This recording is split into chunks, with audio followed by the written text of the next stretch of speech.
If you're single or feel like you've been single for too long and that there's nobody out there for you, you can't find your person, or you're just struggling to understand God's plan and timing, this episode is for you. Today we have Jordan Murray on. She is someone that me and Nate just look up to in so many ways. She just got married this last year at 34. And that's why we brought her on today, was because she has so much experience and a lot to say about dating and being single, but still living your life and what that looks like and finding hope and doing all those things that are super hard. And so we're just kind of going to jump into all of that today, and hopefully it answers a lot of your questions. But she's been part of a program called HXP, which we've talked about a little bit because that's how me and Nate met. So for those of you who don't know what HXP is, it's going to be very relevant in this episode and mentioned a lot. But basically, it's this humanitarian program where it takes groups of youth all around the world to different countries who are in need of service. It's a way that we have learned so much, and it's something that Jordan has had so much experience with and knowledge in on how to help the youth. And so she's going to really come in with that perspective as well today. With that, we'll get right into the episode. How was getting married? What's it been like since? Give us the updates. Oh, being married. It's so fun. I think I'm really curious actually if other people feel this way. But I think I was 34 when I got married, and I had like built this life for myself that I loved. Mm-hmm. And so actually I think maybe the like pitfall of being single is sometimes you can become so comfortable with being single. Mm-hmm. Like, I was talking to you guys about this, but I actually really feel like Satan really works in the extremes. Where like there was like reflecting back on all the years I was single, I'm like, there was so many years where I was just like, this is so tough. This is the hardest thing ever. Like, I just want it so bad. And then there was a lot of years where I was like, oh, I actually like am kind of thriving. And this is Like, I kind of love all the experiences I'm able to have because I'm single. Like, so many things I couldn't do if I had a partner, and they have their own timeline and they have responsibilities. Like, there's a lot of things in my life that I could leave within hours of like, sure, I can go to Mozambique tomorrow. Yeah. Like, I couldn't do that with a partner, you know? Yeah. And so I didn't have to check in with like schedules or anything. So I think there was a lot of times where I'm like, oh, this is so beautiful. Like, I can do a lot of good. And so that space is really so beautiful, but then you can get comfortable in that space, and then it becomes like, oh no, I'm actually now turning down opportunities, you know, because I'm like, it's too comfortable where I'm at. So I think that was part of me and Jesse's journey, is like, we dated for 2 years, and that was 100% me. Really? Because I was just like, Jesse told me like basically 6 months in, like, Really? He's like, I'm down. ready. And I was like, yeah, we're gonna need like a lot longer. Yeah, It's just like, no. So I think that was interesting because I for sure was like needing to adjust. Like, I had spent so long being like, be okay single, like, make it okay, make it fun for people, be the person that people can come and ask questions to then pivot to like, wait, now my whole identity is being single. So if I'm not single, like, who am I? Yeah. Like, it really was like a little bit of like an identity crisis, because it was like, this has become my thing. And now, like, being married's my thing, like, with everyone else. Like, So it's just like, what? Who would ever do That's that? not unique. So that was really like, honestly, like, work I had to do on myself to be like, okay, you don't lose your whole self when you get married. But in my mind, it was like, I built this life, and now it's like done. Yeah. It's, oh, you know, like, instead of like, no, you can like meld your lives together, you know? So I think marriage has been so fun because it's like, oh, the challenge is not like anymore, how do I make myself happy? The challenge is like, how do I keep all these things that made me so happy and keep the things you found that made you so happy? And like, how do we bring them together? Yeah. When, you know, like, we got set up separately. And I think when you get married younger, some of those things you start to like figure out together. So it's less of a blending. But, you know, I'm like the forks don't go there. Like, I already have a place. Yeah. So you can't put them there. Like, this is my way. You know, and then I'm Yeah. like, I guess it doesn't matter where the forks go. Why is that But so it does. relatable for wives? It's so weird. I'm Well, like, I'm so particular. I guess I am. Guess so. Well, you've lived on your own for so long. Yeah. You And created like all when these you habits. have roommates in your head, you're like, no, I've lived with people. But like having roommates and having a shared partner space, Very different. very different. Yeah. But I was like, oh yeah, I've had roommates for like 20 years. Of course, Yeah. I got this. I don't got it.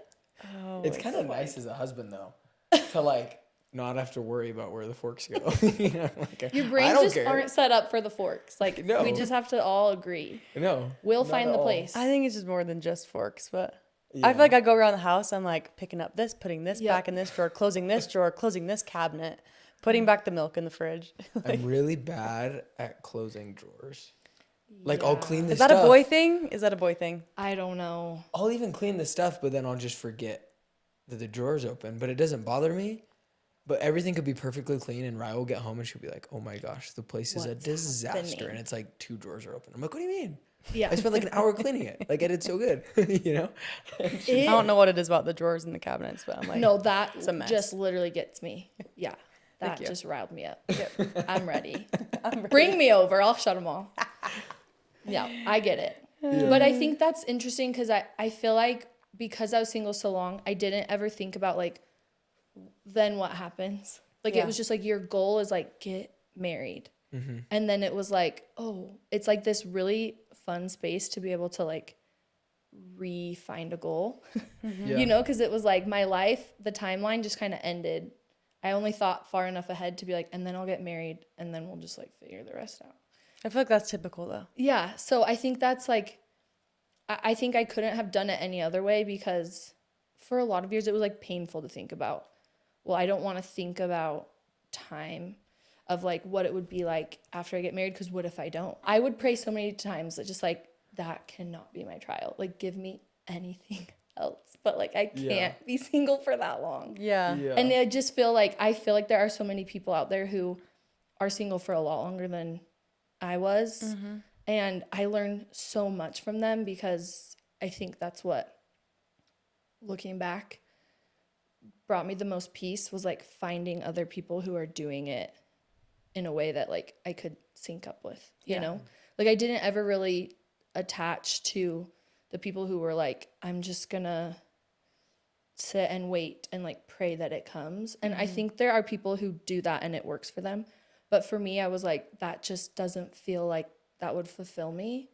And so I really had to start finding like people like Kristen Oakes is a great example. She gives this like amazing talk. You should all look it up at BYU called To the Singles of the Church. And it's so like, it was like healing for me. I remember me and my friend finding it. We were 26 and we were just crying in Lake Powell.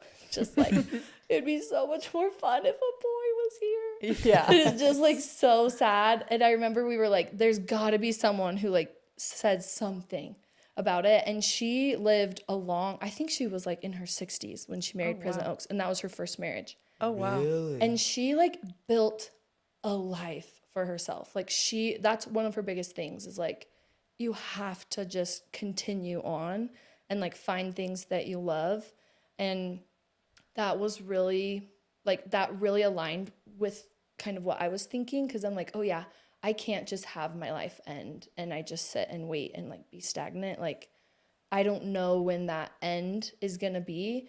And so I better make the most of the time that I have. And that's when I think being single actually became this really big blessing. Like it was like, it was an actual shift in my mind of, oh, this is actually an opportunity for me instead of something being taken away. Yeah. Like it's actually a blessing. I get to do all these things and Yeah. sure, there's still hard times, but seeing it and like, well, how can I make the most of this that Yeah. sometimes other people don't get? For sure. There's like a few things I want to dive into here, but first and foremost, do you think that being single is like a trial that you go through? Like, what? That's a good question. what I do think you it think depends about it? on what end you're in. Okay, meaning? Like, I think now I can look back and be like, of course not. Like, that is the whole reason why I am who I am. Like, I'm the partner I am because of that, I'm the person I am. Like I can find so many ways that like shaped me. But there's so many times when you're in it where you're like, this is literally the hardest trial. Yeah. Like Yeah. I want something that I'm just not getting. And I think a lot of people feel that way sometimes is like in anything, like any trial that you have, when it's something that you don't want, it's a trial. Yeah, You know? it's true. Like it can be, I'm unemployed and this is the biggest trial of my life, you know? And so I think depending on where in that journey you are, it can be a trial, it can be a blessing. I remember hearing people say like, oh, I've just grown to love being single. And when I wasn't in that space yet, that was like really hard to hear. Bothersome almost. Yeah, because I'm just like, yeah, I'm sure that's great. Like I'm just like, this actually sucks. I'm like, I don't believe you. Yeah. And so I think like there's space for all of those. Like you can be really mad and like you can be sad and you can feel frustrated and you can feel confused, but then you can also be like so happy and you can find joy in it. You can see the positives of it. So I think depends. But I do feel like people who are like, no, this does feel like a trial is so valid Yeah. because sometimes it does feel that way. Was there anything you would say specifically to those people who are like, I hate this trial? Like, what should I be Yes. doing? Yes. Like, piece of I advice. remember like frantically, there was this time went through like everyone has been through breakups. That's like a really relatable feeling. I went through this breakup where I felt like a part of me had like died. Like I literally was just like mourning the loss of this person like I never had before. And it really bothered me actually because I'm like, I don't want to feel this way. Like sometimes you can tell like I'm going to look up all their exes and just feel horrible. You know? You're just like, and I'm welcoming it. Like it's like this weird thing like self-sabotage. But this was a time where I'm like, no, I am like purposely doing everything I can to not be in this space and I'm still feeling so sad. And I remember like frantically searching podcasts to be like, does anyone have like a recipe? Like do 10 jumping jacks and then write in your journal. Like it just like there's gotta be something that will just like help me. Yeah. And I would like go through all of these different things. And I feel like the thing that I took away is every single person is different. And I think what I would say to people who are like, this feels like my biggest trial is to just like figure out within yourself. Like you have to be honest. Like, am I doing things that are actually kind of harming me? Like, am I stalking their Instagram, being like, what are they up to? Oh my gosh, they look so happy. Oh, they hate me. You know, like spiraling out that way. Yeah. Or are you like having this, you know, like expectation of like, I should be done healing, you know, I should be done mourning by now, like giving yourself timelines when there is no timeline. Like I had to get really honest with myself of like, yeah, I probably am doing things that are like making me cling to this person. And like, I probably am doing things that is like making this experience harder. And that's hard to admit to yourself because you want to be the victim. You want to be like, no, I'm not creating any of this hurt. Like this person did that to me. It happened to me. Yeah, like they did this. They're the ones that like hurt me this way, but I had to kind of really like self-reflect and find things that helped me see it as not a trial. And that's hard to do. There's times where that's been easier and there's times where that's been like really hard, like white knuckle, like I'm just clinging that this is not like my forever, you know? Yeah. And you can bounce between that space like in a day, in a week, every month. Like I go through, for me, it was journaling and like journaling in my car. Like I would go on drives and like pray to God for like hours, literally hours. And then I would like write in my journal. I would do like voice memos in my journal. I just like needed to talk it out. And my friends were like, we've been talking about this for a long time. You know, so you kind of feel like, oh, I don't want to keep talking about it. There's no new information, but I just want to say it again. Yeah. But it felt really good for me to talk about things. So For sure. for me, that was like my way that I went through. Like, it's so crazy because I can go back and those journal entries are honestly like kind of hard to read sometimes because it was really, really deep for me. But it's crazy to see like by the end, almost every single time I would be like, wow, I feel so much better.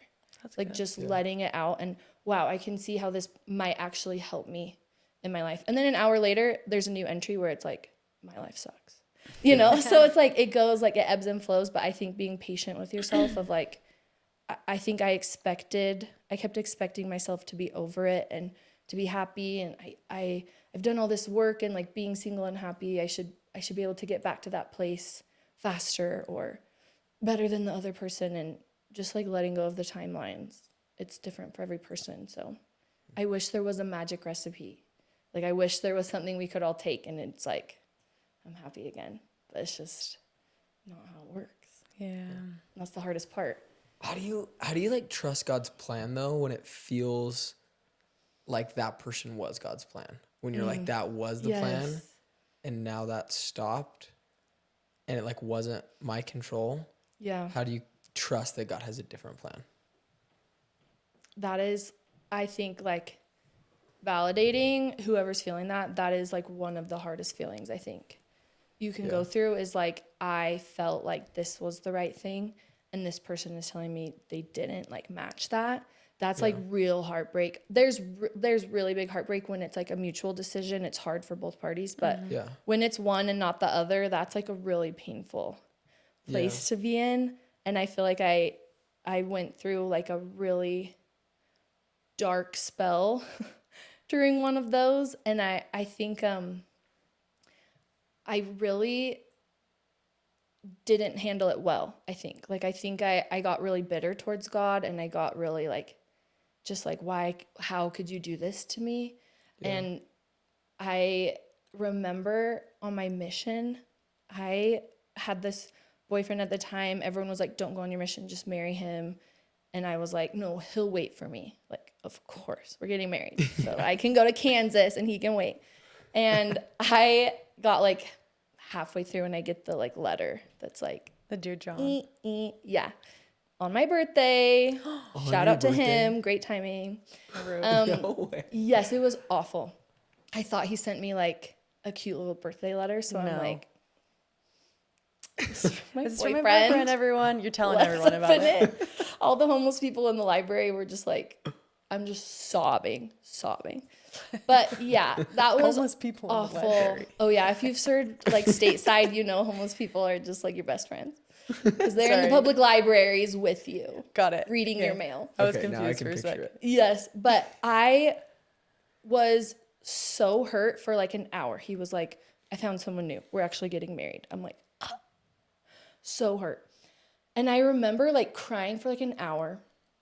And then, you know, your P day ends. We had like an appointment that night. And I remember like, it was like a faucet just like turned off. Like, I said a prayer, and on your mission, you're like you're like levitating around. Like, you're not like a real person, you know?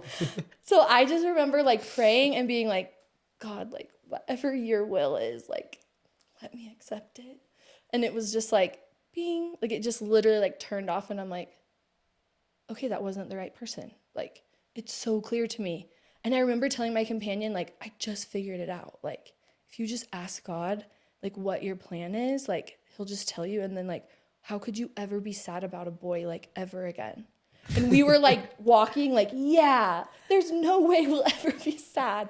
Like, we're so dumb. Like, 21, like, this is awesome. And that moment came back to me when I'm, like, in the depths of despair, being like, God, how could you do this to me? Like, I'm so mad. I'm so hurt. And that little, like, kind of crazy moment that I make fun of a lot came back to me. And I was like, actually, like, I believe that. I really believe that God has a plan for me and that it probably looks way different than anyone else's. And so I have to believe that. And I just have to choose. Like, I either believe God has a plan for me or I don't. It's literally that simple. Like, you either say, no, I don't think he does, and then life is really hard, or you're like, yeah, I do think he has a plan for me, and now I just have to trust that it ends somewhere.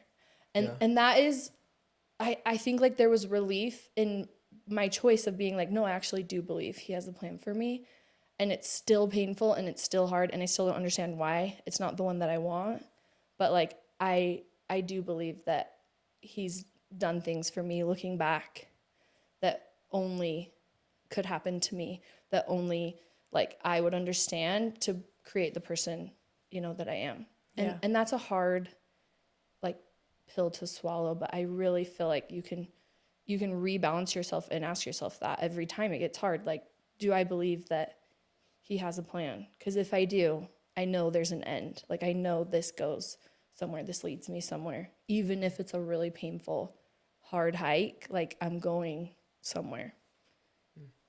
And how do you like, for somebody that wants to trust in God's plan, but it's something like finding the right person, and a lot of that is out of their control, what's like the difference between just like passively waiting for that person and like praying and trusting God's plan versus like actively pursuing his plan in whatever ways that looks like in your control, you know?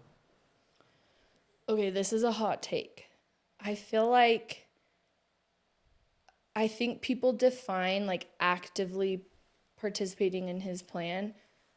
Okay, I don't think people. I did. I define that as like that means you have to go on a bunch of dates. And when you're a girl and it's kind of awkward to be the one asking, although I do think people should, and I asked Jesse on a lot of dates, but I wasn't there yet in my life. And I think a lot of times that can feel really frustrating because it's like, well, then what am I supposed to do?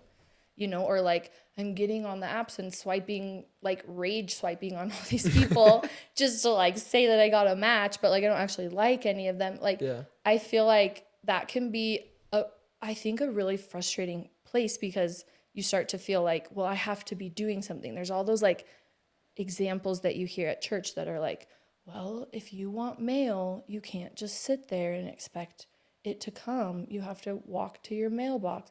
Like, and I just was like, I have to be putting effort in. Like, I don't know what that means. Oh my gosh. Okay, I'm glad. But I feel like I define that as like, I have to be like going to parties and I have to be meeting new people and like I put a lot of like social pressure on myself. And it was like, I don't want to be the person that just sits at home waiting for that person to come. And I got so burnt out. Like, how many parties can you go to when you're 34? Yeah. Like, I'm like, are you serious? You're doing a Halloween party again? Great. I ran through all of my pirate costumes. Like, I have gotten nothing left. Like, I don't want to go. Like, it was just like, I got to this point where I felt super burnt out. And then I felt like something's wrong with me. Like, oh, well, this must be why I'm single. Because I'm not going to the parties. I'm not like going on dates. And I found that I put so much worth on like the number, like how many dates are you going on? People would like really try to make a connection with me of like, oh, well, are you dating anyone? No. When was the last date you went on? A year ago. And they're like, awesome. No one knows how to respond. Yeah, they're just like, okay. I don't know why. I don't know why you're single. You know, and you're just like, yeah. Me neither. Utah. Like, it's so tough. Like, those conversations I just dreaded. And I realized, like, I kind of, like, started to connect, like, oh, they're asking me how many dates I've been on. That must mean that's, like, how you get your value. Like, your worth is how many people are asking you out.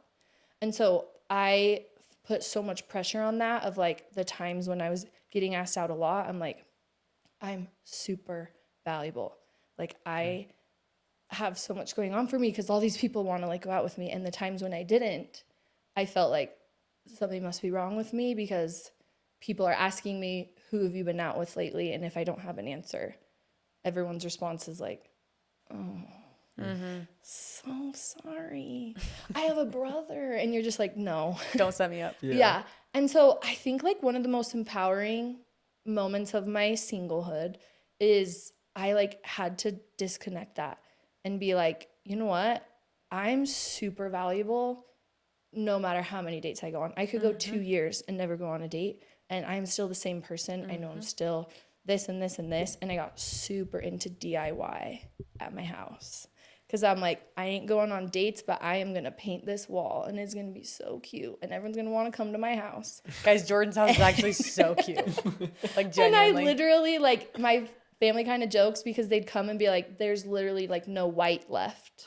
Like, there's nothing left for you to paint. And I'm like, someone got to ask me out on a date then, because like this is what I'm doing with my time. But I did like detach from I'm only valuable if people are asking me out. And I think that was really like, I think that changed a lot in my mind, because then I didn't actually put so much pressure when someone did ask me out. It wasn't like, oh my gosh, okay, this better be good because it better lead to a second one because people are going to ask if I liked it or not. Like it just became like, oh, if I want to go, I'll go. And if I don't, I'm not going to waste their time. I feel like I can look back and actually have a lot of regret of a lot of people I like said yes to just to say yes to when I knew I wasn't interested, or I was doing it for like some vain reason to like get revenge, whatever, or doing it just to make myself feel good. Like if I wasn't super interested in dating, I shouldn't have been saying yes to people. Like I should have worked on myself and been like, I need to figure out what's going on with me so that I can actually like make this beneficial for the other person. Yeah. Because I do feel like people think, well, I'm trying to put myself out there, but the whole time on the date, they're thinking of the other boy they wish they were with, or like what picture they're going to post about it, or how they're going to tell their friends about it. And they're not even like invested in the date that they're on. Yeah. And so I feel like that really changed dating for me. And then it became like people I said yes to, I actually wanted to go with. And I felt like, oh, I actually am like invested in dating right now, and I don't even know if we're going to be a good match, but I want to give you an actual like sincere shot. I'm going to put my phone away. I'm going to like talk to you versus like, yeah, I'll just go out with anyone just to say that I did. You know, there's like a big difference there. And I think that made me feel better about being alone Yeah. on Valentine's Day. Okay, you mentioned the idea of like working on yourself, and I want to touch on this a little bit because I almost got bothered when people would be like, oh, like you just got to work on yourself, make sure you're like the best version of yourself before you like find your person. And I was like, okay, you're so right. And so I took that to heart, and I would obviously work on myself in ways that I thought I was creating a better version of me. But then it got to the point where I was like, man, I feel like I'm excelling in so many aspects of my life. I feel like I am this better version, and I still can't like find my person. And so I'm like, what else do I need to do as far as like working on myself? Because that's what everyone says, just like work on yourself. You probably need to work on yourself. And it's like, but do I? Or is it just a matter of timing and figuring out what's right for you and still living regardless of not having somebody? You know what I'm saying? Did you feel like when you were working on yourself and you didn't find that person, did you feel like, oh, I must not have worked hard enough, or like I must not have done all the things? Or were you like, no, I'm freaking amazing?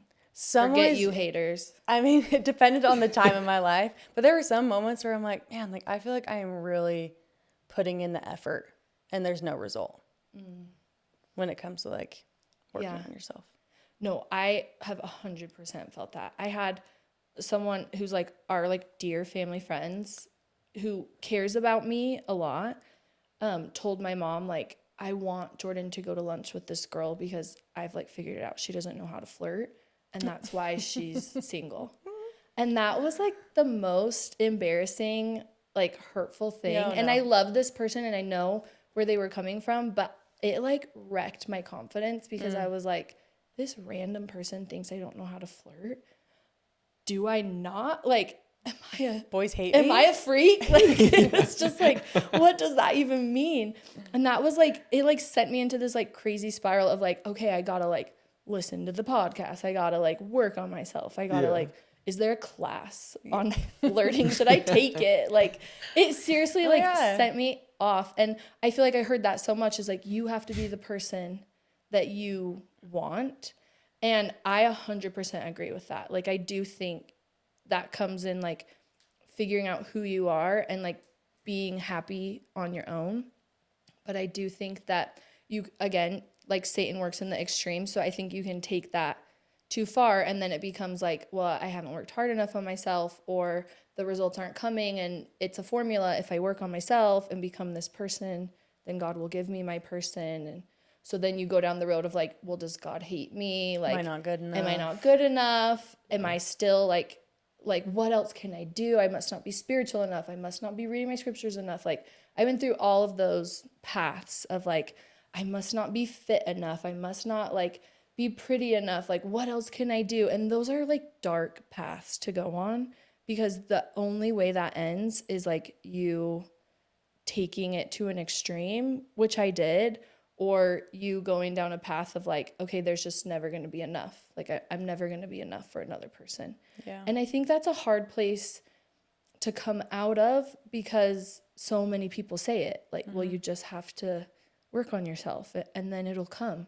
And I think I had to start getting really curious about people's questions. Like, I would get a lot like, I can't believe you're 30. You don't look 30. And I'm like, well, what does a 30-year-old look like to you? And they were like, oh, I don't know. And I'm like, yeah, me neither. You know, like, it was just like, that was kind of a stupid question. And so then, like, you know, I did the same thing of like, I don't know why you're single. I'd be like, me neither. What were you like when you were single? Did you have like a magic formula you forgot to share with me? Like, are you gatekeeping? You know, or like, oh, I just feel like you're too picky. Like, oh, were you not very picky? That's how you ended up with Nate. You know, like, it's just like, Yeah. of course you were picky too. Like, you found a gem. So I just feel like I had to start getting really curious with people saying like, you got to work on yourself. I would just ask like, what do you mean by that? Or like, what did you do to work on yourself? Like, what did that look like? And I think like giving people grace of like, they don't know what to say, especially as you get older and older, like the lines get drier, because they're just like, we've had this conversation 50 times. You're still not married. Like, it's just like, okay, what else can we say? And I think that like really kind of empowered me to not be like embarrassed by those questions anymore. Because instead I was like, oh, I'd love to know. Yeah. How did you do it? Or like, what do you think would help me? I should take a flirting class. Where do I sign up for one of those? Yeah. Then they're kind of like, oh yeah, that was a stupid comment. And I had a lot of people who would be like, I'm so sorry I said that. Like, I actually don't know why I said that. I didn't know what to say. I feel so bad. Yeah. And then those were conversations I actually wanted to be in, because I'm like, no, I totally get that. And like, I'm struggling too with this. And like, let's talk about something that actually is helpful, instead of like, you should work on yourself because then you'll be perfect and someone will find you. And like, they don't really know what they're saying when they say that. And so I think, yeah, just getting curious usually puts people into like a, you know, it's like when someone says, how are you? Good. How are you? Good. Yeah, how are you? Like, you just like, wait, you just literally asked me that. Like, it's just like, okay, like, how can you say that you literally are not listening at all instead of saying the same question twice? So true. Yeah. So, but I'm just like, I get it. I've been there, Yeah. you know, where you just say dumb things. And so you can just, everyone deserves a little bit more grace, and like, everyone deserves to be kinder to each other, I think. And I feel like you ended up working on yourself a lot, in the sense that you just ended up building a really awesome life. And you like mentioned that you loved the life that you built as somebody that was single. How do you recommend somebody that like maybe they just graduated from college and they were expecting to maybe get married in college, and now college is done and they're like, oh my gosh, this is all I had planned up until this point. Like, that was their goal, you know? Yeah. They're like, go to college, get married, and then I'll figure We'll out go a life wherever with he this goes. person. Yes. Yes, wherever he goes, Yeah. I'll go. What would you say to them, like how they can start building their own life as somebody that's single but still hopeful to get married? Dang, that's a really hard question, because it looks so different for everyone. But I feel like I had to kind of, I remember feeling like I wish so badly I was married, because I have too many options. And my friends who were married were like, how dare you say that? Like, I would kill for that. And it's like, grass is greener, you know, like, Yeah. you always want what you can't have. And so that was really hard for me, because I felt that of like, okay, I graduated college. I didn't expect to be in this place. I'm going to move to Salt Lake and get a job. Okay, I'll probably do that for a little bit. Oh, shoot, I'm still here. I'm still doing that. Now I'm going to find this other job. Whatever. Like, I kind of had to, I felt like reinvent myself. And I think what I wish I would have probably understood sooner is just that, like, patience is the hardest virtue to learn, but something that Christ says like is essential, you know? And I think patience, people always think of like you wait for the cookie and you just wait till the end to eat it, like the little whatever marshmallow science experiment people have done with little kids where they're like, it's powerful to wait. Yes. I always just was like, that's patience. And I think actually patience is like so much more. And if you see how Christ lived his life, he really focused on like patience is actually being like really intentional with the people that you're currently at with. And like patience is being really like where your feet are. You know, he was never in a rush. He was never like, we got to wrap this up because I got this other thing. Like so many times you can look at all the days of Christ's life and see like how many interruptions he had. And I think that was interesting for me to look at my life of being like, okay, I need to be patient. And instead of feeling like I'm rushing to the next thing, like there are interruptions that are going to come. Like I didn't get married in college. I wasn't expecting that. And so like, what am I going to do now with that time that I have? And so I think like a really big thing that I learned later, I wish I would have learned earlier, is just that reframing of this can always be seen as a trial. It can always be seen as like devastating, but you can always find a way to make it like, well, how can this help me improve my life? Like I would always think in those times when I was like in the deepest pits of just like, what could I learn from this that would help me be a stronger partner in the future? And like, you'll always find something, even if the thing you're finding is like, I really don't want to learn that. Like you'll find something. So that's what I would say, but it's like such a hard space to be in when your expectations are not met. It's a hard space in anything. And so how did you build your life? Like, because you have had a very successful, you know, career, and you've done so many things, and you've lived in so many places, and you've lived like a very, in a lot of people's eyes, like successful life being single. And so like, what did you do to achieve that? And like, what piece of advice could you give to other people? Okay, if I'm being honest, every question you've asked, I've been like, how could I tie Taylor Swift into this? And this is the one that I actually found out. I figured it out. Okay. If you don't know, I'm a big Swiftie. Yeah, backstory. Jordan loved Taylor Swift. She made us I a love her. PowerPoint before we got married. Oh my gosh, I did. Yep. I'll make anyone a PowerPoint. You just DM me. But just to convince us to like Taylor Swift. yes, because everyone should. I loved her like since high school. And if you don't know anything, you lived under a rock. A lot of her albums and things are about boys, and like she got a lot of fame for being like dating all these people. And then if you remember, 1989 came out. That's her really great popular album. She won Album of the Year.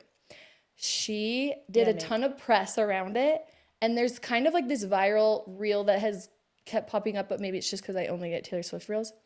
But she goes to the Grammys for 1989. She looks bomb. Literally, she's slaying. And she gets asked by this random whatever interviewer, like, what man are you going to take home tonight? And she's like, none. I'm actually going to walk home alone. And it was like this super crazy, like everyone's like, yeah, Taylor shut her down. But like what she actually was saying is like, I am so much more than the people like I'm dating. So true. And it was so empowering. I remember where I was, what I was wearing, the moment I heard that, because I was so like inspired by her just like owning her crap, like owning being like, yeah, I'm single and a lot of people talk about my dating life.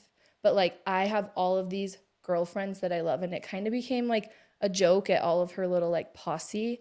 But I think, and I'm sad because people always take her good things and twist them into evil, you know, because she's perfect. But I feel like what she was trying to show people is like, I can still be a really powerful person and not be attached to a partner. Yeah. And I was like, that is my future. I am going to be You're like this. Taylor Swift.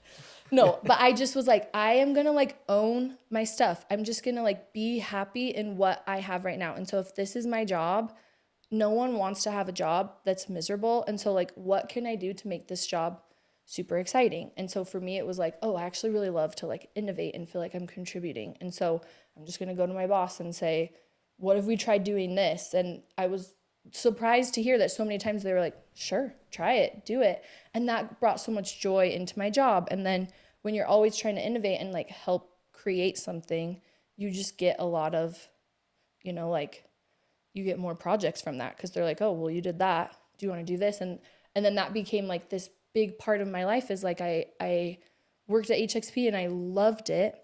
And it became like, how can I make this better? Because in return, I become better because I'm like growing and I'm doing things that I'm not very good at, but I really want to try to become good at it. And like, oh, I have these friends that I probably haven't talked to for a while, but I'm just going to text them because that's kind of uncomfortable for me. And I'm just going to ask, do you want to go to dinner? And then this person becomes someone that I like cry on their shoulder to, but I just had this one brave moment of like, I want to try and just do something that I'm not typically comfortable doing because I just want to like own the space that I'm in. And I think that's a simple answer that probably gets overlooked a lot is just like everyone has things in their life that they could just own a little bit better. And I think they just usually get pushed aside because it's like, well, it's just my job. It's like just my ward.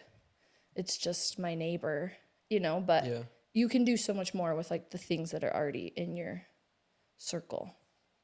Totally. So I feel like that's just what I did for a long time. For longer than I thought. Yeah. Almost just like controlling what you can control. Yeah. Like Yeah. you were going to work, you're like, okay, I'm going to make this place the best possible place it can be. And I'm going to contribute what I can contribute. It's like the whole idea, me and Rai have been talking a lot about the idea of like, oh, happiness comes, like people are always like, oh, I'll be happy when I get married. I'll be happy when I buy the house. It's like, no, if you can't learn to be happy now, like in your present circumstances, you're not all of a sudden going to be happy one day when you're married. Yeah. And so I think that's one of the best things people can do in terms of building a life or building themselves up. It's like learn to control your present circumstances and learn how to find joy in the current place that you're at. And then you're going to be so much better equipped to feel joy when that thing happens, when you do get married, when you do get the house, when you do get the job. You'll already be happy, and so you'll just be that much happier when that happens, I feel like I totally agree with that because I feel like that's such an easy like pitfall to fall into, whether you're single or you're married or like you have a job, whatever it is. I'm going to bring out my letters. Okay. I've been waiting for this. No. The box. Okay. I brought a prop. When I was like 14, went to girls camp, whatever, hated it. But my girls camp leader was so sweet. And she was like, go write a letter to God. And I was like, I'm mad at God right now because my first boyfriend just broke up with me. So I'm just going to like write this letter to spite him. And so I wrote a letter to my like future husband. And I put like grateful with like cute little cursive because I was like, it was kind of a joke because I'm like, I'm actually not grateful at all. But I'm like, grateful. take that. And then I just started writing them every year, and it happened to be on my birthday. And so I just started writing these letters every year on my birthday. I have so many. I didn't think I would have that many. I was like, this will be cute. I'll give like 3 of them when I get married when I'm 18. But I have so many. And I was reading. So when I got married, I gave these to my husband, Jesse, and he was so sweet about them. That's how I knew I picked the right one. Because we like brought him on our honeymoon, and every night we would read one. Aww. And he'd make me read it, and then I'd look over and he's just like crying. But a lot of them are like, I would seal them and never read them again. So like half of it was like me rediscovering things I'd said because I'm like, whoa, I don't remember that. But one of them, when I turned 30, I was actually in Malawi with David, your uncle, and your brother. And we had the best time ever, but I was so nervous to turn 30. My birthday was going to happen on the trip. And I was like, I tried to hide it that my birthday was even happening. And Spence was my co-leader. It was an HXP trip. And he found out it was going to be my birthday the next day. And I was just like, don't make it a thing. Like, I'm turning 30. Like, super embarrassed. And he was like, okay, yeah, totally. And then him and David put on like my favorite birthday to date. Everyone knows it's my favorite birthday ever. And it was very like Malawian and very simple. but they made me feel so special. And we were on this hike, and David was like, "How are you feeling?" And I'm like, "Oh, it's so fun. Like, I feel so loved. I hate that I'm 30. Like, that feels so pathetic and sad for some reason." And it was this thing of like, when I am married, then I won't care about my age. Or like when Yeah. I turn 50, then I'll be like happy because I'm like halfway through my life. Whatever. Like, I had all of these things. And David told me about his wife, Jenny, who would say, like, years before she turned 40, like, "I can't wait to be 40." And people would be like, "How old are you?" And she's like, 40. And he's like, "You're 37." And she's like, "I know, but it just feels like it'd be so much more fun to be 40." And he just kind of said that offhandedly. And I don't think he ever knew like how deeply I needed to hear that, because we got to the top of this little hike, and I wrote in my letter that I wrote in Malawi, like, "I can't wait to be 30. And I remember reading those words when we were rereading them back and being like, I was totally faking it, like writing those. I remember specifically being like, I don't actually feel this yet, but I know I'm going to, because I want to be happy where I'm at. Like, I don't want to be that person. I don't know why women feel like they have to lie and be like, I'm 22. And you're like, okay, you're you're like 45. But it's like the joke. Everyone's like, how old are you, grandma? 18? And it's so like, true. why? Like, Yeah. you don't do that to your grandpa. Like, you're not like, "Grandpa, are you 25?" Like, it would be so weird. It'd be like, no. And I don't know why we do that to women. And I realized, like, I don't want to be that anymore. Like, I don't want to be like both wishing for something more or also like kind of mourning stuff in the past. Like, it's either I'm like longing for being 18 or I'm like looking forward to being 50, but I'm not happy just like right now. And that was like a really pivotal letter for me, because I just wrote like, I am so happy to be 30 for all of these reasons. And I listed a bunch of reasons, and I didn't totally believe it yet, but I actually found myself like every time someone afterwards would be like, "How old are you?" I used to get this like cringe, like 30, 30. You know, like I couldn't even say it, but then I'd be like, "Oh, I'm 30. I'm so excited to be 30." And everyone would be like, Oh, "Oh, wow. What does 30 look like?" Or whatever. But I just feel like it really helped me feel more confident about where I was at. And so I think sometimes when you're like, "Oh, I'm kind of embarrassed to tell people that we don't own our own house yet," or "I'm kind of embarrassed to tell people like I don't have the best job, this one that I think I'm supposed to have," or like, "I'm embarrassed to say I'm still single and I graduated in 2009 from high school." Like, whatever. Like, I just feel like I had to find all those things that I was like embarrassed to say and just figure out how to love them and be happy with them, because at the end of the day, those people don't care. Like, 30 seconds later, they've already thought about themselves in some other way and they've like forgotten you. So the only person that hurts is you. Like, you're the only one that's left feeling embarrassed that you're 30. And so I'm like, that just isn't the way how I want to live my life. And it's still hard. Like, you still have to recenter on all these new things. Now I'm married, and it's like, now I'm just like a random married person. But then it's like, no, I love being married. And like, there's so many years that like I wanted that so bad. And so, or like, I'm just only doing this, and my other friends are doing this, or I don't have kids and they all have 3. Like, I just feel like you'll always have something, but being able to find the joy in that, I feel like really came from forcing myself every day on my birthday to just be like, what have I learned and what do I love about myself? And that's why these letters are like, if there was a fire in our house, me and Jesse would run for the box really? first. Like, That's for adorable. sure.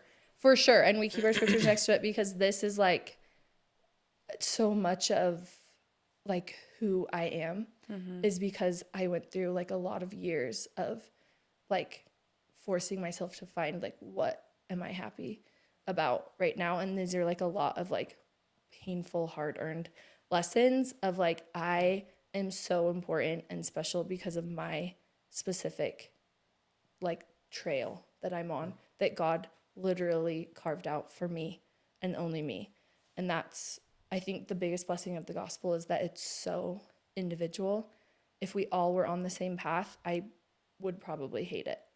Yeah. You know, like it has to be individual. And so finding out like why am I on the path and what am I supposed to learn and be happy about right now, I think is the best thing we can all do. It's the best way you can like praise God is by just being like, I'm so happy with what you're giving me right now. Grateful. Grateful. The cursive. The cursive. How do you though like not compare, especially with like the social pressures of Utah? Yeah. You know? Like did you ever feel that a lot? Because it's very real. Yeah. Oh, for sure. For sure. I am like the toxic person that was always like looking at like, oh, that this boy broke my heart. Who's he hanging out with now? And let me just cry in my bed about it. Like, how does that help me? Like, I was like a professional at figuring out like they liked this picture 10 days ago. It's this girl. Like, I just seriously was like a detective. And I just feel like that was not bringing me any sort of joy. It was like giving me this temporary satisfaction of like knowing, like, well, now I know. But like it wasn't actually doing anything for me besides making me sad. Yeah.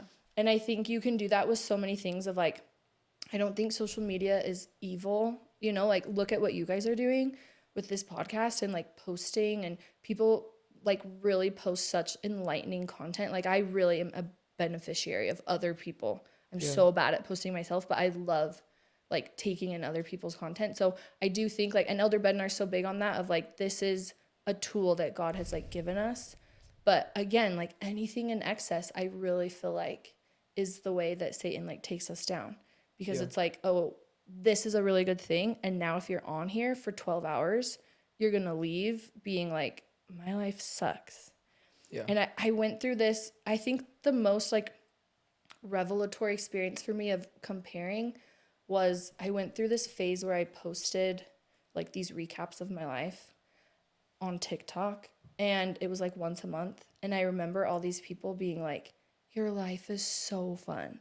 Like you are thriving, queen. I love you. And I was literally dead inside. Like I was lower than I'd ever been in my life. I was like struggling with so many like harmful habits. I like was crying 90% of my days, and like the only like highlights, I made them for me, like as a therapy thing of like find the joy of your life. But then by posting them, I realized I was like putting this like totally untrue part of my life. Like I wasn't trying to, but I realized like, oh, people think my life is going a totally different way. So if people think that about me, like the stuff they're putting out like has to be the same. Like everyone is only posting the highlights. And so going in, like I feel like people say that over and over, but until I like experienced the other side of it, it didn't actually like hit me of like, you are comparing your high to someone's low. You know, like even if you're not on social media, even if you're comparing just as you're talking to people, like you don't know where in their journey they are. Like I've been in peaks and valleys, and like if you're comparing your valley to someone's peak, of course you're going to be like, wow, God really hates me because they are thriving, you know, but you don't know about all of the like valleys that they've either come from or they're going through or they're hiding. And I think that's a really like, that's just Satan's way of like getting us to not be happy where we are, is by making you look at other people and compare their highs to your lows. Like it'll always make you unhappy. Yeah. So just again, getting curious of like, okay, I know that it can't be like that. And have I ever had times in my life where I've been really happy and posted something and then the next day felt sad? Yeah, so they probably do too. And just leveling yourself out. Yeah. It's hard. It's really hard. It's so hard, especially in today's world. Like it's so hard to avoid. Yeah, and it. so in your face. Yeah. But I think also, here's my other thing that I'm learning right now. I feel like everyone's like natural man tendency is to pull people down. It's like the crab analogy. Have you heard that? Yeah. They're all in the bucket. The crab's like they'll never get out because they're pulling each other out as soon as someone gets close to getting to the top. It's a like horribly depressing Analogy. because Yeah. you're just like, oh, that's so dark. Like, Yeah. what the heck? And I feel like you look at that and you're like, of course I would never do that. But then I find myself doing it where I'm like, oh, cool, this person, another podcast. Great. We have like so many podcasts in the world, and like, make these She thought that comments. about us. Not about Heaven Podcast because they're perfect and they started before everyone. But I feel like sometimes, I find myself making these comments where I'm like, why would I ever like criticize that? Someone putting in massive amounts of hours, getting really like nothing in return besides like it's a service to everyone else. Like, why would I ever try and like pull them down? And it's because you're like, oh, maybe I'm not like super happy with where I'm at. And like being honest of like, why can't we build each other up more? Like, why is it that everyone feels so like okay with criticizing? When it's like, if you really stop and think about it, why are we not building each other up more? Like when you are on social media, why does it have to be like, oh, I immediately feel less than? Why can't it be like, oh my gosh, I'm so happy for them. So true. What a fun trip they went on. That must be so fun.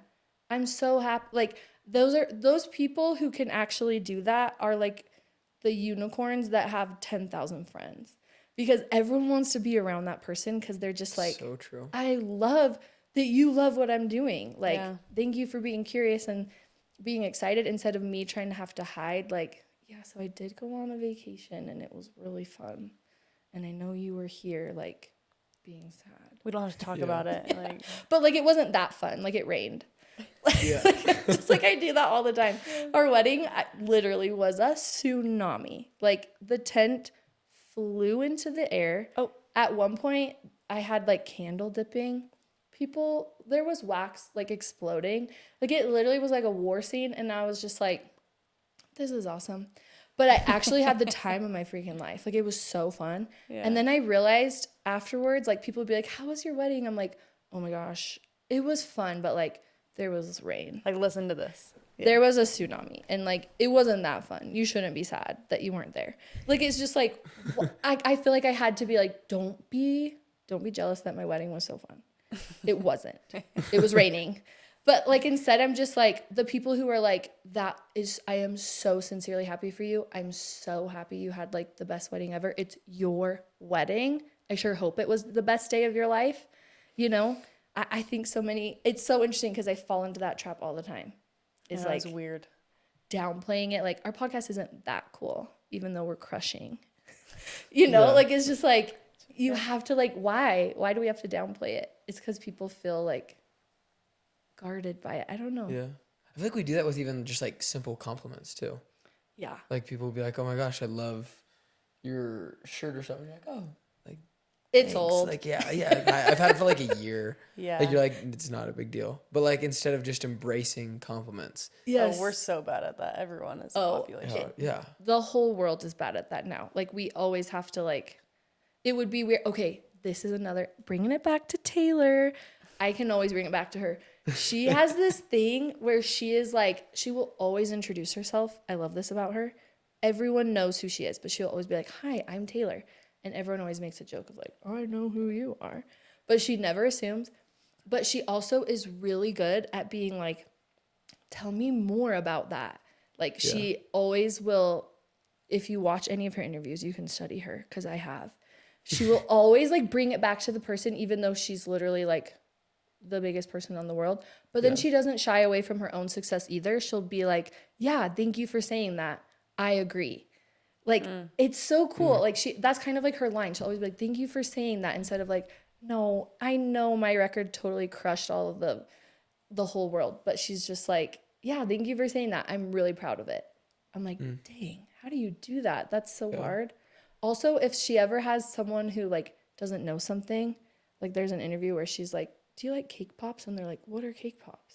And I am this person, I always be like, you don't know what cake pops are? Like, are you crazy? Yeah. And she'll be like, oh my gosh, I'm so excited to be the one to tell you about cake pops. And she Yeah. like doesn't make anyone feel dumb, Yeah. the girl's a queen. I will vote for her for president. Like, for sure. Because those are life lessons. Like, I'm like, dang, I could be better at that. I always Yeah. downplay if someone gives me a compliment. I always am like, you don't know what that is? Wow. You know, Yeah. instead of being like, I'm so excited to be the one to tell you. Yeah. Taylor Swift is amazing. Yep. Everyone go listen to her. Everyone, this became a Swiftie podcast. Yes. Yep. Should we For the talk about our Swifties. theories? For the Swifties. Oh, we don't know anything about Taylor Swift. I'm so sorry. We know the presentation you gave us. Okay, good. We'll pull it out. and it I was don't even know if awesome. I remember. I I don't remember know it. if I remember. It was half so of the stuff of impactful. You it. blacked out. It was impactful. Yeah, So much information. that's what I thought. Yeah. Yeah. It was impactful just to see that you cared so much that you send it to us. We were like, wow, Jordan literally stayed up late and made us It this whole was cute. presentation. And then you filmed yourself. There was a portion of you literally speaking, Riley and Nate. explaining it.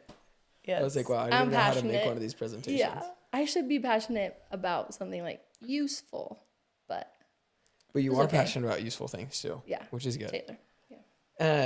Which one of those things, speaking of, is like all of your experience with HXP, with youth. And I think talking about comparison and all this stuff, I feel like especially young women that are growing up right now, that are teenagers, that are on social media, are like just bombarded with comparison, and they think they have to look a certain way. They think they have to talk a certain way. They think they have to have X amount of followers to like be cool or to be pretty or all of these different things. And it's so sad. Or they think that boys have to think this about them. Yeah. And they like get all of their value from all of those things. And it's so sad to see. And I want to hear from you, like, what do you want to say to those girls or even those guys who fall into that of like not seeking their value in the right place? Dang, I feel like the first thing I would say is like it is so hard, but also you are amazing. Like I feel like a lot of times, I'm sure if I was a teenager right now, I would be like, okay, I get it. Like it's hard. Because everyone is always like, man, you guys are facing the hardest things ever, which they are. Yeah. And I think like that would get old for me. It got old being like, it must be so hard being single. I'm like, that's like not really what I want to hear. Yeah. Like yeah. we've all agreed this is hard. And I think like my experience with teenagers has been, I think it's really hard because I can't even imagine like being in the places they're at, but they are like, yeah, but I got it. And that's why I think they have really been saved for this time. I don't know if that's like doctrinally correct. I feel like people say stuff like that and they're like, I don't know if that's right, but I actually do believe that they are like for sure a different breed, because so many of them on their own accord are like, oh, I limit my social media to this. I feel like it's actually the generation older who are the ones who are like out of control, who are like, I don't know how to rein it in. I don't have like good habits. But actually, if you really talk to a teenager, and obviously they struggle with it at times, but like they themselves are like, no, I don't bring my phone to church on Sundays. I have these daily limits. I got a brick, and so I only use X amount of time. Like they are so much stronger than I think a lot of people give them credit for, because they are going through, for sure, like the hardest time to be a teenager. But I think they themselves are, you guys have probably experienced this when we do a digital detox on our trips. And when you bring that phone back out and you're like, okay, you can have it back. What is the first thing? Yeah. They're like, I The don't want first it. thing they say, they're like, I don't want it back. Yeah. You know, and when I first started at HXP, it was like, please don't take my phone. The thing we were so worried about is them like breaking into my suitcase with a lock, trying to get their phone because they wanted to like check their Snap streak or whatever. And I'm like, oh my gosh, this is so crazy. Digital detox is like, you're literally going through withdrawals. And now they're like, I can't, I've been waiting for this. Take my phone. Yeah. It's so crazy, the difference. And that's just been in like the last like 5 years. Yeah. It's really changed. So I think this generation of youth, for sure, they're stronger than they are. And that's what I think they need to hear more so than, man, it must be so hard. I think we need to tell them more like, you are totally capable. Like Yeah. you can actually do this and you know the right things. In your heart, you know your value doesn't lie on social media. Like it's in you. You already know that. And so like now just act on that versus, oh, it must be really hard for you. No one feels good about that. You know, like that's not very hopeful. At least in my experience, that wasn't hopeful when people are like, it must be so hard that you're single. I was more hopeful when people were like, you're going to find the best person ever. And I'm like, oh yeah, I know I am. And I did. Love that. Done. Check, done. But yeah, Same. I freaking love the youth. They are the best. And you guys are their idols. So I get to you. see. Us? Yes. No. I love my favorite part of HXP legit is running into other people's builders. It like feels like I'm like a mom, just like so freaking proud of them. Like I run into builders all the time and I always am like, who are your trip leaders? And every time it's just like, oh, They're beaming, gets telling me you. going. Yeah, Yeah. I love talking to them, hearing about like the impact the trip leaders make. You guys are good. How do you think they can have like an HXP type experience, or people in general, not going on a trip? Like, how can they just Yeah. create that in their own life? I mean, that's kind of this whole point of our podcast, is like that idea of like, okay, we can create heaven on earth in our normal lives.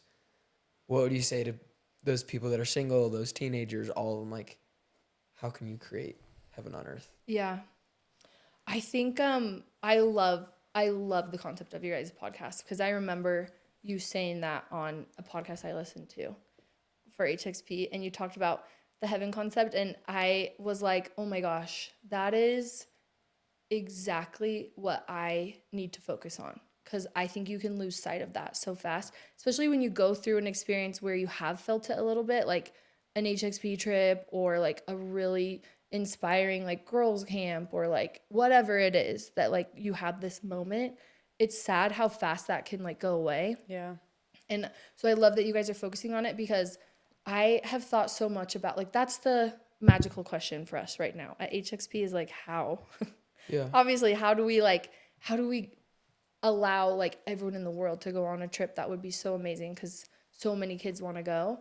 And so we are like scrambling to try and get as many kids as we can to be able to go. But there are so many things that if you look at it, like one of the most beautiful things I feel like I've seen on my trips is kids being friends with people they would never be friends with before.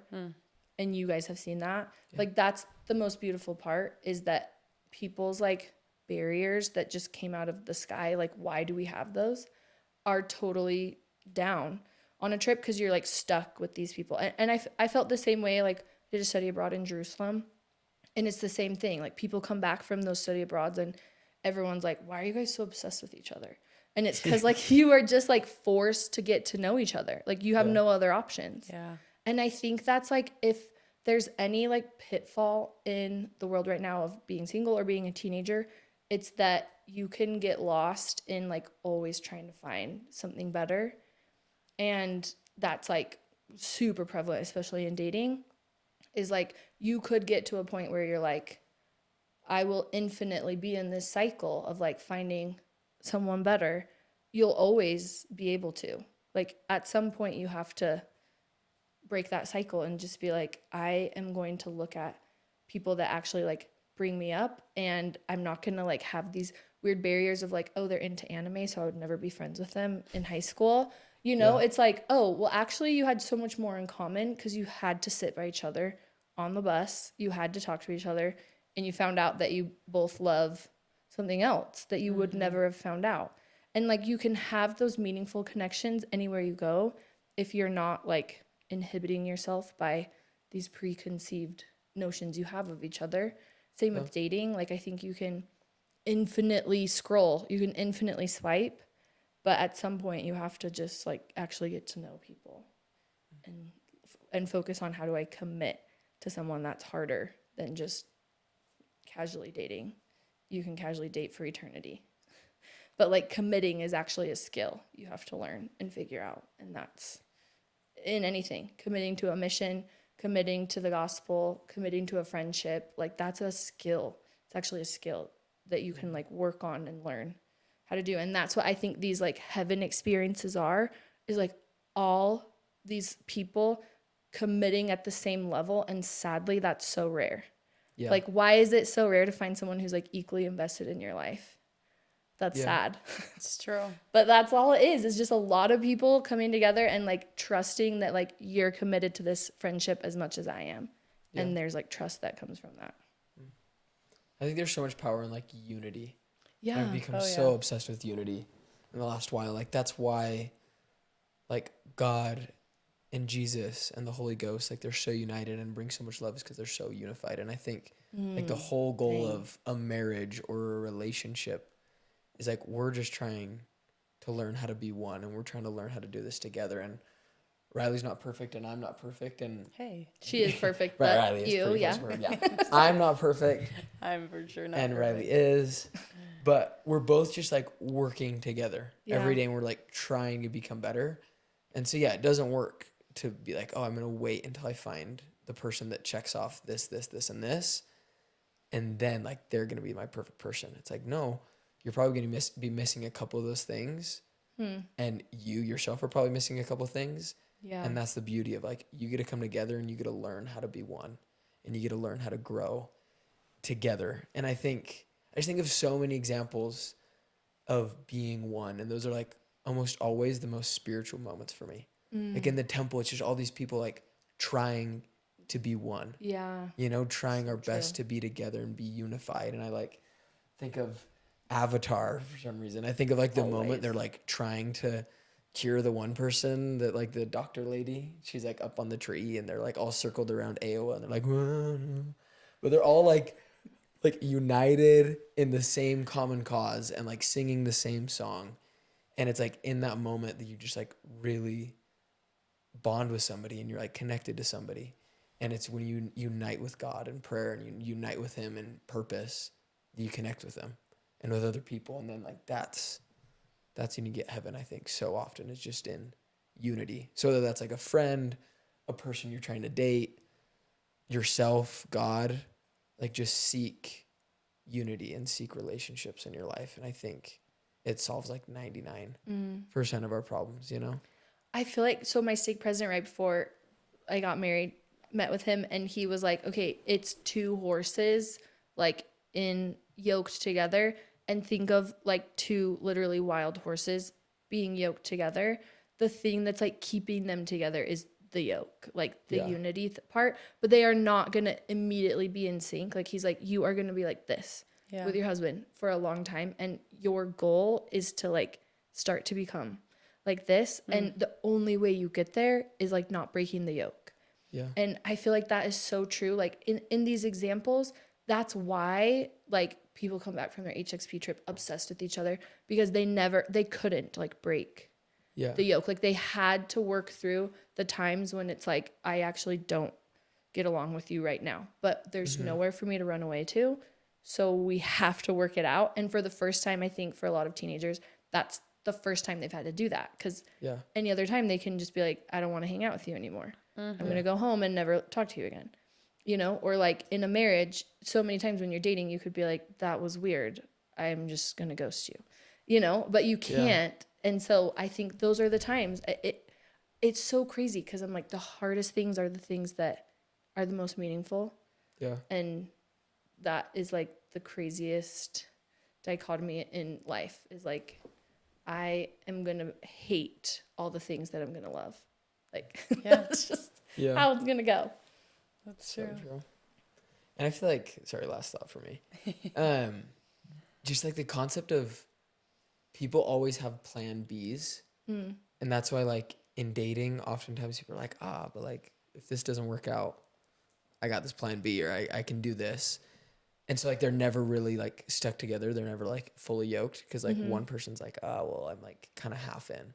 And then the marriages that somebody has that mindset of like I think this is gonna work out, but like there's always divorce. you know? Yeah, It's totally. like that's such a toxic way to think. Yeah. And just in general, like if you have a plan B and if you like think that that's an option in your mind, you're never going to be like fully in that yoke. You're going to be kind of out of it.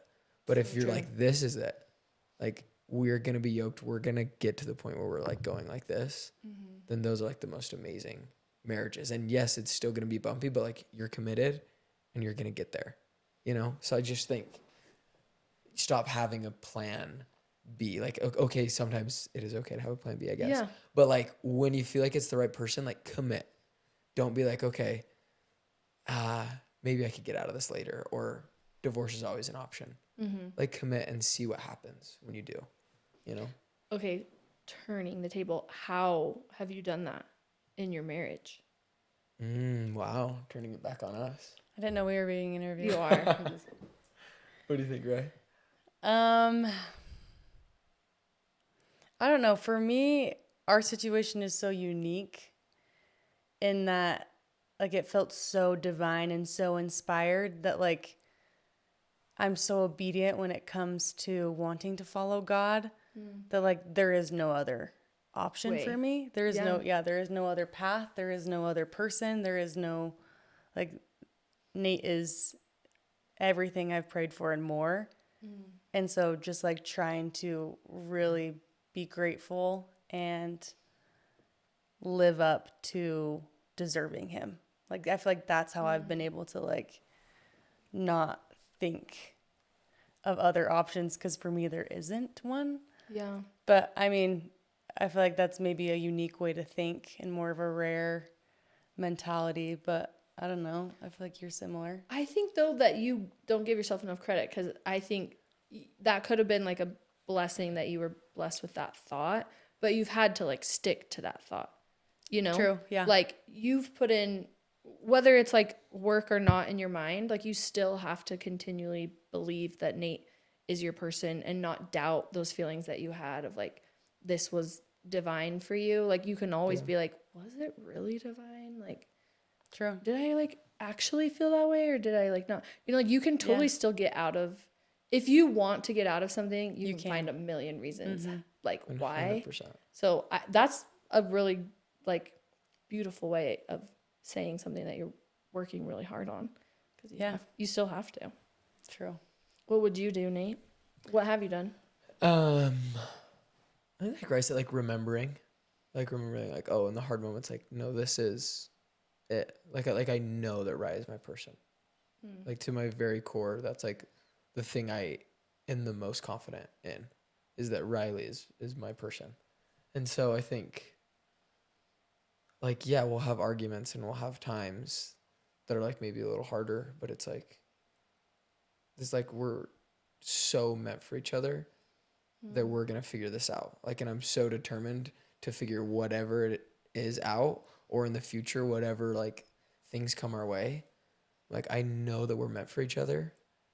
And so every obstacle that comes up, that's just like a lesson for us to learn together. And it's like a hurdle for us to jump together and figure out, but we just can't let it split us. I don't know. Like, it's really easy to take like one thing that happens and be like, oh, okay, that's my out. And that's what I was kind of meaning, like the whole plan B thing. It's like, if you have that in your mind, as soon as one thing happens, you're going to take that as your out. You're like, oh, I guess we just weren't meant for each other. Yeah. But it's like, no matter what happens, we know that we're meant for each other, and we know that we'll like get through whatever it may be, you know, because we're meant to do it together.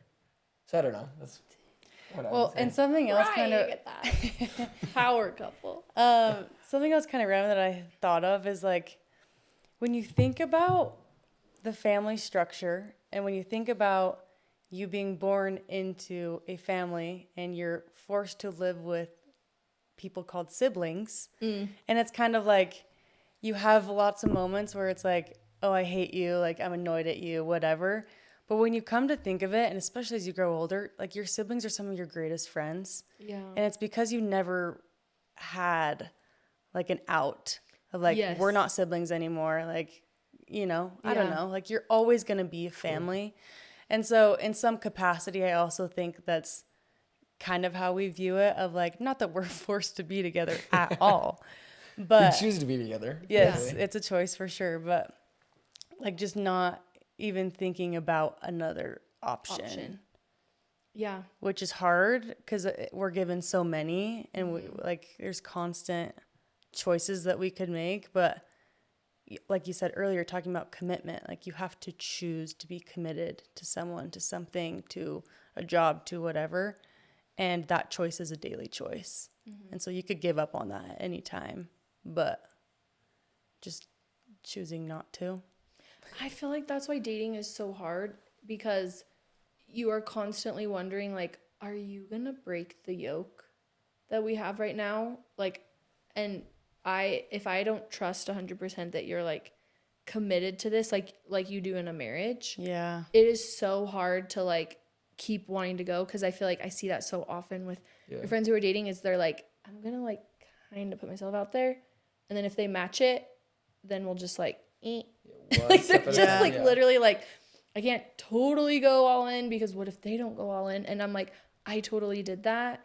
But I feel like I remember being so mad at my friends who were married, being like, it's so easy for you because you have like a committed partner. Yeah. But it is like you can be that committed partner. You can be that committed like missionary. You can be that committed like Friend. spouse, friend. Yeah. Like you can only control your own like space. But that's what creates unity, is everyone just being like, hey, I'm just committing to like owning my space. I really love that concept of unity, because I'm like, dang, there's like a lot of areas I could improve on that. Same. We all So could. many. We all could. Good point. Any last thoughts though? Any last like things going on in your mind, or things you feel like people need to know? That is so hard, because my first thought is that 1989 was Taylor Swift's best album. And I do want people to know that, because Yes. it is superior. Got it. But I really think that people just don't give enough like grace to themselves and to each other. And like heaven is a really idealistic place to be in. Yeah.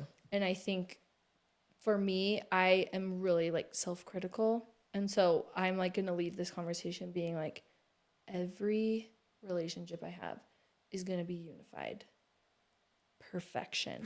Like Here it we go. has to be. And then Yes. I'm going to leave here and like get mad at someone and be like, my unity is gone.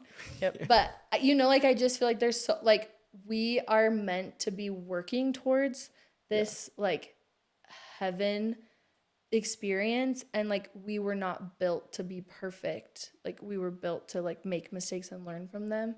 Yeah. And so that's something that I'm learning in my marriage right now, is I make so many mistakes and I mess up all the time.